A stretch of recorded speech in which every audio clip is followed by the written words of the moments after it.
Greetings, dear viewers. I'm Quill and welcome back to Final Fantasy. This might be the last episode. This might not be the last episode. I honestly don't know.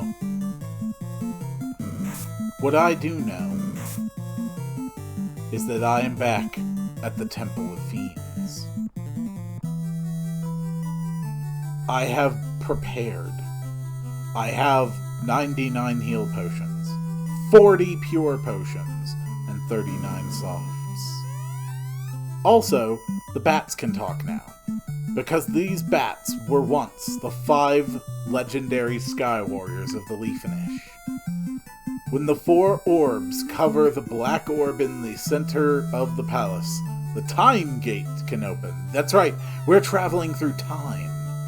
Didn't you know this game was about time travel? Well, it is. Help! The Fiend's curse turned us into bats, with the orbs shining anew. Once again, we can speak.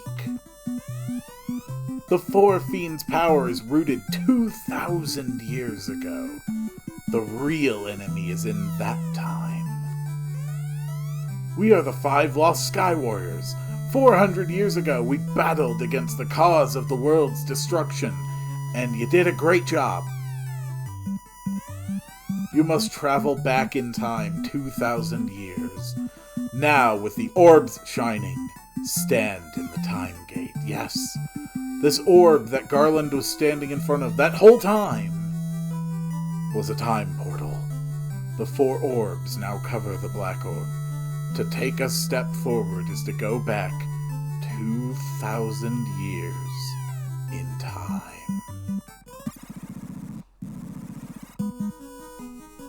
Welcome, one and all, to the true final dungeon of the game. It's gonna be a tough one.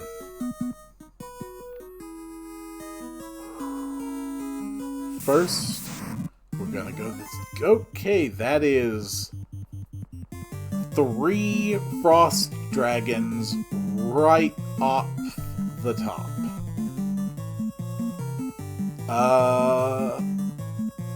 And there's nothing that just casts fire on them, I think. Oh, and those blizzards hurt. Boy. The last time we fought a frost dragon was in the ice cavern. He was guarding the treasures. I'm not so sure they will be able to hold us back this time. Farewell, Frost Dragon. You were a worthy opponent once, but never again.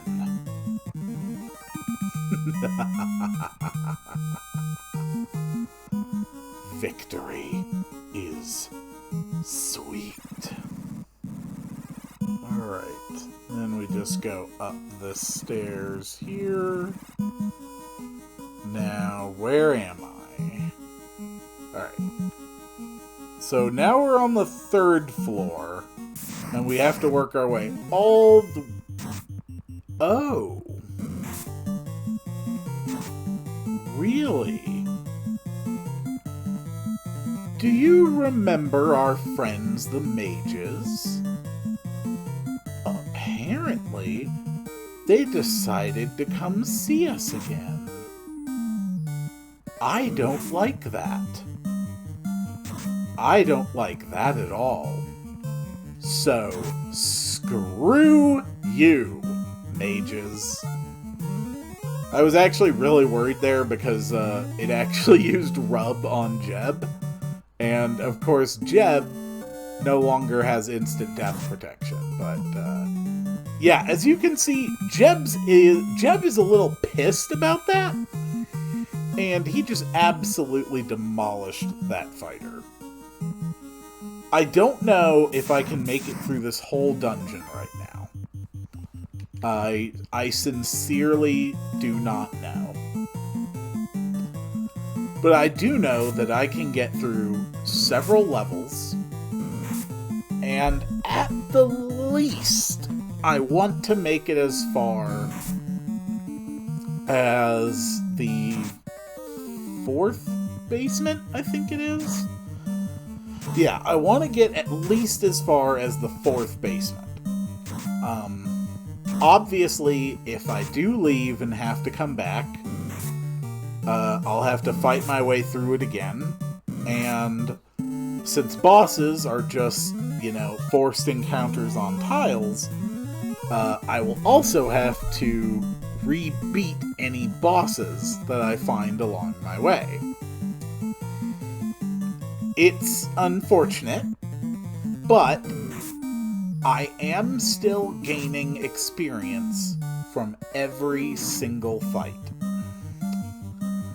And with another level or two, Quill and Lobo are going to be getting 7th and 8th level spells respectively. And while I obviously won't be able to use them much in this dungeon, having access to those would be a major help on some of the fights ahead. Because just like any classic final dungeon, there are multiple bosses that I'm going to have to fight through. And some of them are legitimately extremely dangerous to me. I just have to focus and believe in myself as I defeat these armies of badmen and frost dragons. Lobo, you are just not impressing me today. So would you mind doing something more useful than you have been? Thank you. Finally, one of them actually gets hit for a respectable amount of damage.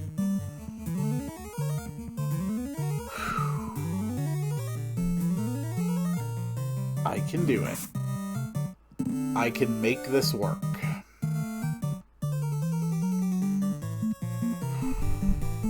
I know I can.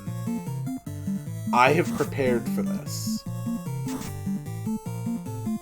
Still, in a game like this, there is always a capacity to get completely screwed over just by random chance.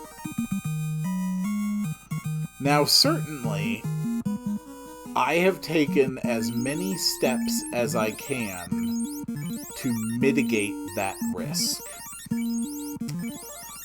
My armor, my defenses are fantastic, and I am pretty much only relying on spellcasting items so that I can conserve my spells for the big fights. Here is the first boss, the Phantom. And he is going to use instant death spells, I believe. Oh boy.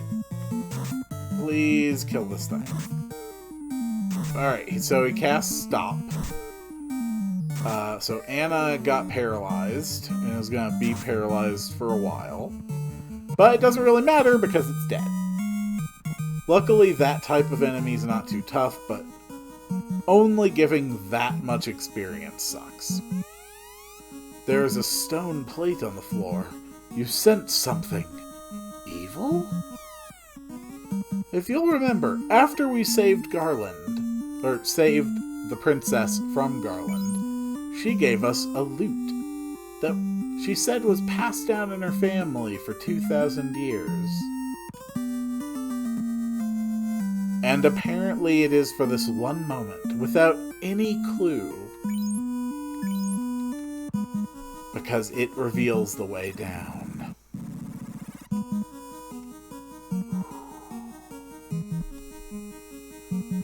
Okay.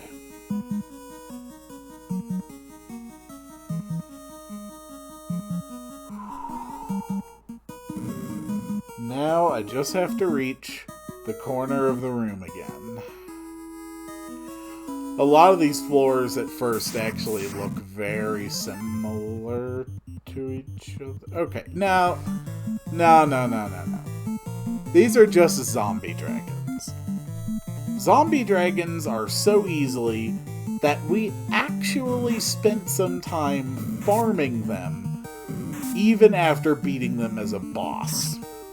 So I am not particularly worried about fighting zombie dragons. Even if there are 4 of them, they're still just zombie dragons.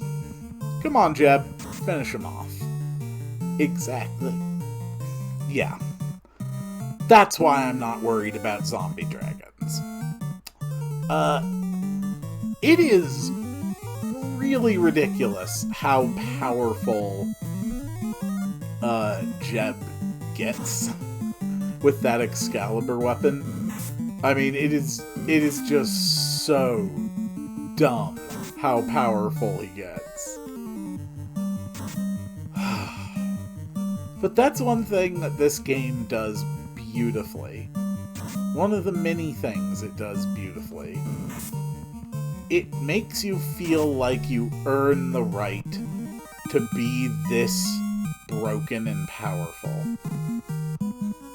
And I think that's probably my favorite thing about RPGs in general. Eventually, you'll always reach a point where you're just stupidly, unreasonably powerful. But you have to earn it. You have to put in the work for it to reach that point. Alright. So believe it or not, we are actually back on the first floor. We're back on the floor where we started. But now we are on the far side. We're in the back of that room. Because the 2 chests, or the 2 staircases back here, can only be reached by going up to the 3rd floor and then coming back down. The rest of the dungeon will actually have a fairly different layout. And the enemies are also going to change a lot once we get down there. So I consider this to be one of the last floors that's really worth being extremely paranoid about. Come on, come on, come on. Just go down, go down. We can do this. There actually was a staircase down on this first floor. If we just left from that first room and then head left instead of right, there is a staircase down, but it leads to a room that goes literally nowhere. It just leads to a big, empty room. And Jeb still does not have 7th level spell slots. Thanks, Jeb. Or Quill. Quill, you've been a big help all the way up to the end. Alright. We're here. This floor has enemies from mostly the Earth Dungeon. So you may see a lot of the foes that we fought back there. Which is one of the reasons that I will be extremely happy to get the hell off this floor, because if you remember, I am not a fan of the Cavern of Earth.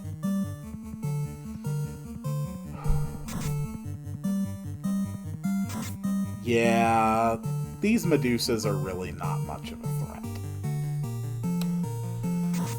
But if you're thinking, if you're on the floor representing the Earth Dungeon, then does that mean... And you'd be right, yes. There will be a floor representing each of the 4 dungeons. Now, obviously they don't represent it in design, clearly. But, there you go. 3 Earth Elementals. Personally, I look at 3 Earth Elementals, and I think that is absolutely adorable. These things were dangerous to me. Once. Wow, they actually still hit pretty good. That is so ridiculous. I didn't realize that they could actually hit me for any damage at all now, but...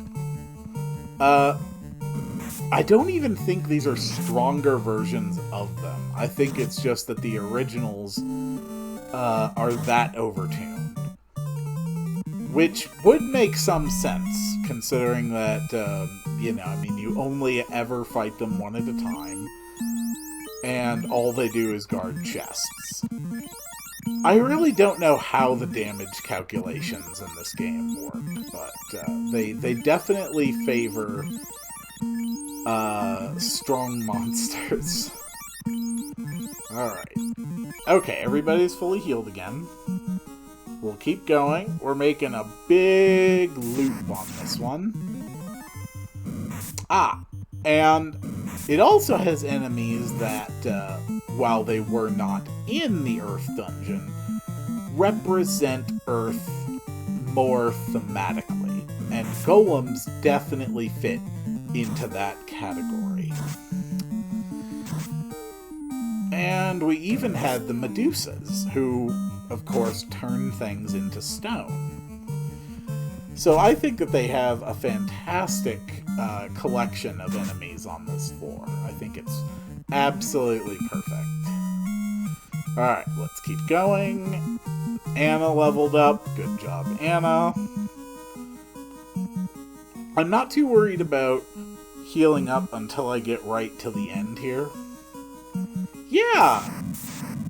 So, does anybody else think that the arrangement of that staircase looks a little bit suspicious? Yeah, it does. You're absolutely right. The arrangement of that staircase looks suspicious. And there's a good reason for that. It's because all 4 of the floors that serve as like mini recaps of the elemental dungeons, each of those floors has a boss. But those bosses come in the form of squares that have forced encounters. Meaning that if you step on them again, you will fight that boss again. If I leave this dungeon and come back, the boss I'm about to fight will fight me again. And that's one of the really tough things about this dungeon, is that no matter how many times you do it, it still always has the bosses. And to be more specific, it has stronger versions of the 4 fiends. And I do mean stronger. They are legitimately more powerful than before.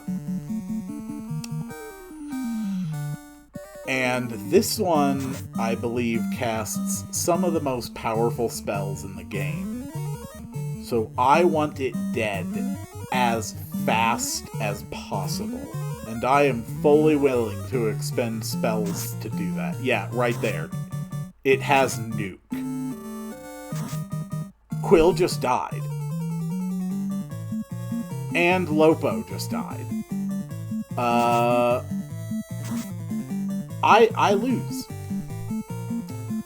Even if I win this fight, I have no way to get back out of this dungeon.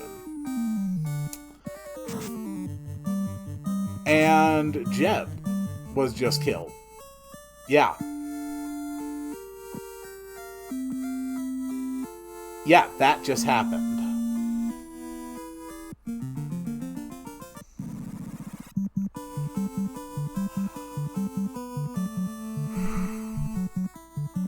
Okay. So, I think we learned an important lesson there. I think it is going to be worth grinding up a couple levels before I go back in. So the next time that I start an episode, I will start it there, on that floor, on that fight. But I will be leveled up, and I will be prepared. So I will see you all on the next one.